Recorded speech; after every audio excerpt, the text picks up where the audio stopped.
Iisa po ang sinisigaw nitong mga to, mga bossing. Ano daw ho?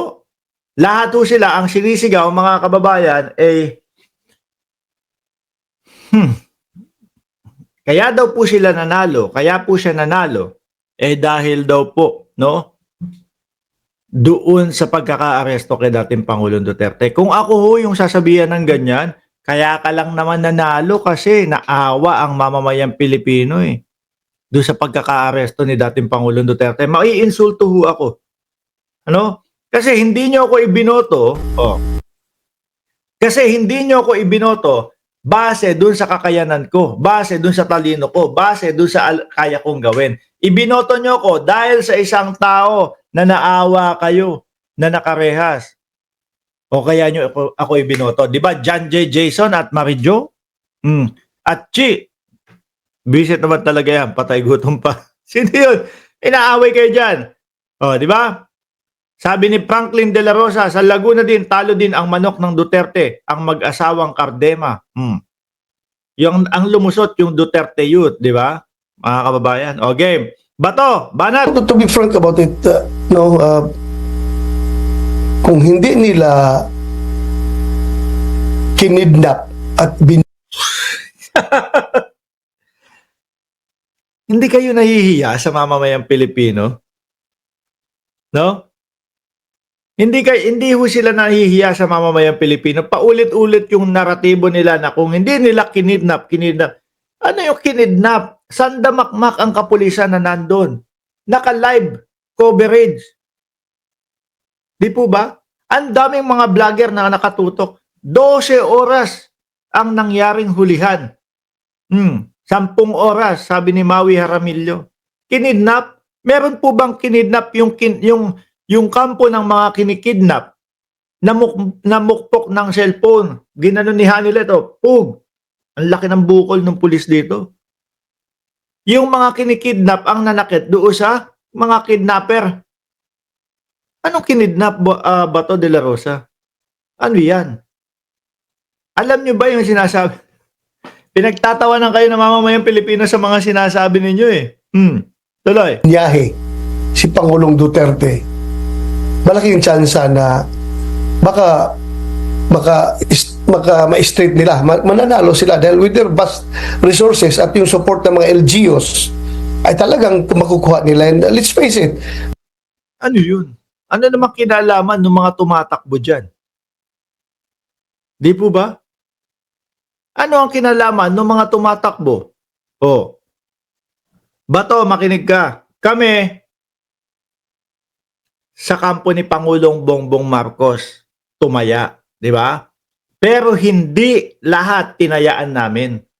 Lagi kong sinasabi, 2 buwan pa lang ho, bago mag-eleksyon, sinasabi ko, alyansa, 12. Hindi ko lahat iboboto. 5-6 lang ang iboboto ko.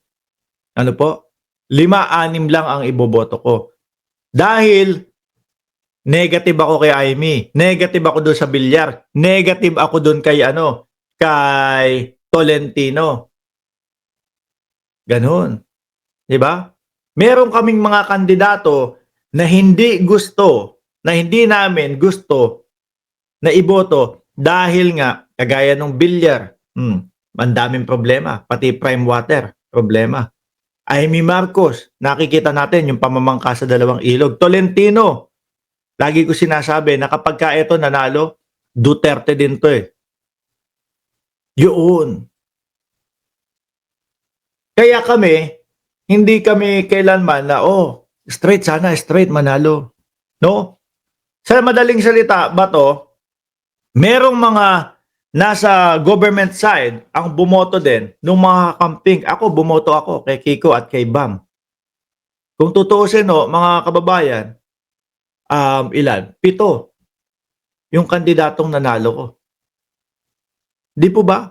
Dahil isinama ko yung kakamping So sa amin po, okay sa amin yung hindi na straight.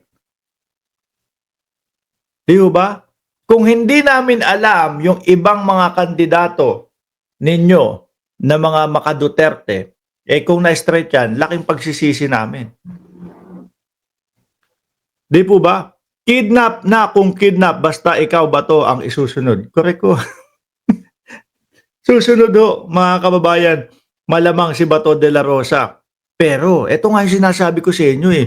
Pagkagising ko lang, biglang pumasok sa isip ko, paano kaya kung si Bato de la Rosa? Siyempre kapag nakikita naman ho natin kay Tobats, mga kababayan, pagka napag-uusapan yung ICC, medyo nginig-itlog na si Bato eh. Nung panahon nga na si dating Pangulong Duterte ay inaaresto, alam niya na daw na meron silang warrant of arrest. Silang parehas ni dating Pangulong Duterte. Ngayon, bakit hindi sumipot si Bato de la Rosa doon? Kasi ang lagi niya sinasabi at sinisigaw. Hanggang huli, ipaglalaban ko si dating Pangulo. Eh bakit nag-off ng cellphone? 24 oras pa, 24 oras pang nag-off ng cellphone. Di po ba? Oh, pag ICC na po ang pinag-uusapan, mga kababayan, si Batong nginig na yan. Hindi na humapakali, mga bossing. Ngayon, paggising ko, bago ako mag-vlog, pumasok sa isip ko, paano kaya kung si Bato at si Bungo, naisip niya, aayusin namin yung magiging boto namin patungkol dyan sa impeachment. Babase kami sa investigasyon at dyan sa investigasyon at dyan sa ebidensya. Pero, wag nyo kaming ipahuli sa wag nyo kaming ipahuli sa ICC. Diyari. Tapos, sabi ko nga sa inyo, di ba? Simulat sa pulpa naman, alam natin, yung hangarin ng isang Bongo na maging presidente. Ang mahigpit kung makakatunggali ay si Inday Sara Duterte pagdating ng 2028. Since nandito na sa akin lahat ang ebidensya, no? May mga testigo, tama naman yung mga sinasabi nila, ukol naman, eliminate ko na yung kalaban ko sa 2028. Ano? I-impeach ko na. Pag na-impeach to, hindi na to makakatakbo sa 2028. Total, nakakakuha ko ng 26 million votes.